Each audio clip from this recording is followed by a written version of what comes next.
What's up, guys, and welcome back to the Little Scale Cars YouTube channel. Today in the review box, we have the Mercedes-AMG One. This one is from LMLF Models, but there are a few different brands that are kind of floating out there that have this one. So without further ado, let's take a closer look at this particular version and see if it is worth adding to your collections. As always, let's get started with our casting. So taking a look at our proportions and everything, we are looking very good.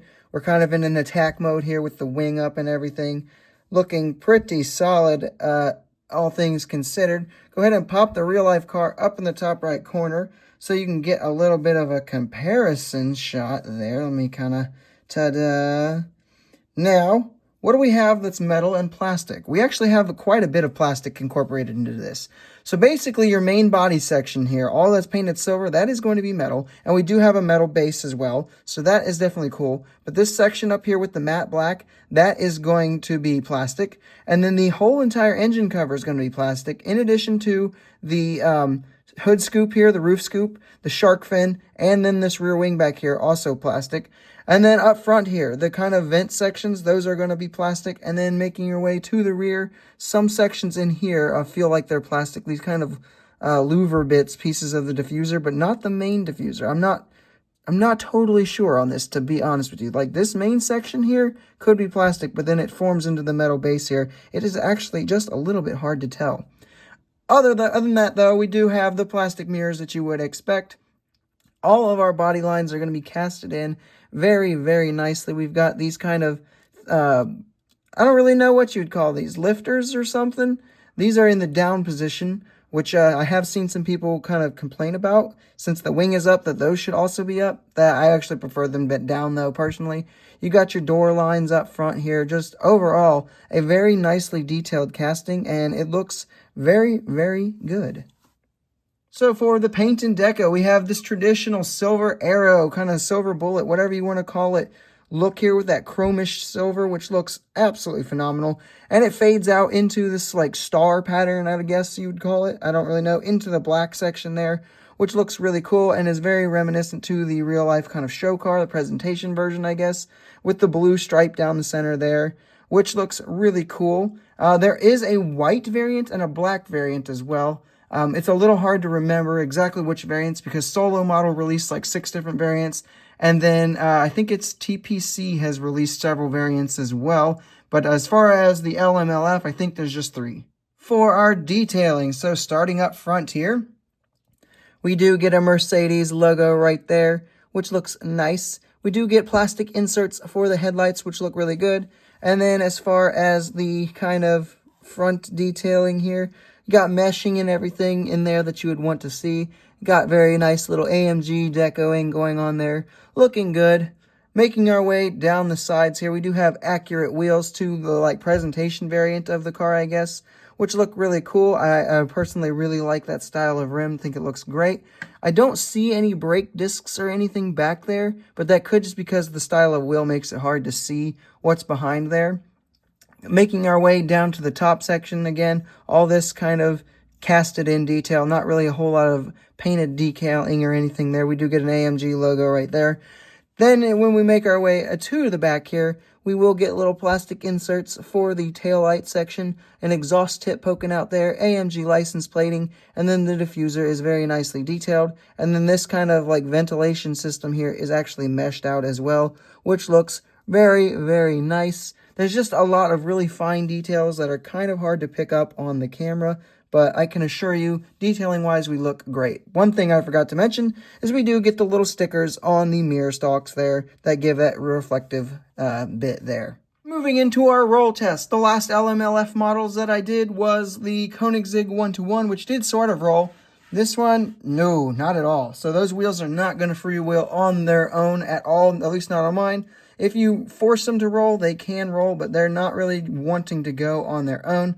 There you go. The more you play with them, the looser they do get, which is nice. But yeah, they are not just going to freewheel like a Mini GT or something like that. So that's a bit of a shame. I went ahead and put this one on the scale, and it comes out to be 41.77 grams, so it is a little bit on the light side as far as a metal-on-metal premium model goes, and that's probably due to the large amounts of plastic that they use to capture those more intricate details. Pros and cons, getting things started with our pros. The first big pro is the detailing. I just think it looks really, really good. That's basically everything I would want to see detailed out very nicely. The second big pro is the casting itself is done very, very nice. I really, really like the body lines and every little choice that they made. I love that the wing is up. I think that looks phenomenal. The third big pro is going to be that this is the cheapest way to get an AMG One into your collection. Right now, there is the TPC, which is like 30-ish. Then there is the Solo, which is like 25-ish. And then there's this one, which I picked up for $17, but I typically see it going for like 20-ish. As far as cons, though, the biggest one that we need to talk about is this is not officially licensed. As of right now, there are no officially licensed Mercedes-AMG Ones out there in the 1/64 scale space. So that is definitely unfortunate, but I'm not going to con it too hard because it's not officially licensed, because if there's 3 unlicensed versions of your car out and no actually licensed ones, it makes me feel like you're probably kind of not being the fairest with your licensing for this particular car. Maybe I'm totally wrong, though. Definitely something to consider, though. The other big con is going to be small QC issues, which is a shame here. We do have a little bit of a casting blemish right on this section right there. Hard to tell there, but it is there. And then down here, this section here, I have like a teeny tiny little paint chip, which is unfortunate. And then also, I'm not going to hardly touch it here, but this mirror is loose. You can see it moving around there. Yeah, not so loose that it's falling off, but I also am being extremely careful with it because it scares me being that loose. For some quick size comparisons, here we have it with some Hot Wheels Mercedes that you might have, with the Mercedes-AMG GT3 race car and the Mercedes 560 SEC AMG.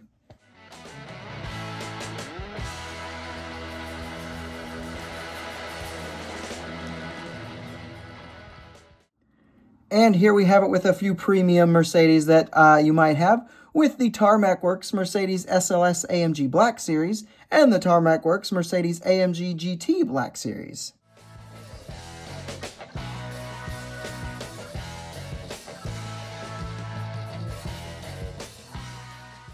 So let's find some overall scores. Hype level. I'm going to give it a 9.65 because of the 3 brands that have done this. This was the last one to do it, so a lot of people already had it, which is kind of a bummer. But for me, I was hoping for an officially licensed one to come out, which never did. So I went ahead and got this one and was still able to get the best color variant, in my opinion. So 9.65 there. Execution. I'm going to give it a 9.75. There's a few things that could have been cleaned up, I think, and then officially being licensed would make it better too, but overall, not too shabby. Feedback. I'm going to give it a 9.6 out of 10. There are some people that have received slightly worse QC issues than I got, and they were definitely upset. And then I have seen some people complaining about these things not being up, but being down. It is what it is, though, in my opinion. When we take these 3 scores and add them up and average them out, we will end up with a 9.67 out of 10, which I think is a very nice score because this is an absolutely fantastic model of a car that does not have an officially licensed model out yet. So to get one that's only $17, that is this nice, no complaints here from me at all. I would say that if you can track this one down, it is absolutely worth picking up for sure. They are a little bit tough to find now at this point, especially at that like below 20 price point, especially the silver one and the white one. I believe the black one is still relatively easy to find, but these 2 decos are a little bit tougher. If you can find one though, for sure, pick it up because you will have no regrets, in my opinion at least. I think this thing looks great. Alrighty guys, that is all I have for this review. I hope you have enjoyed this closer look at Mercedes-AMG One hypercar. If you enjoyed the video, make sure you give it a like, subscribe if you are new, and be sure to leave a comment telling me your thoughts on this particular model down below, and I will see you in the next video.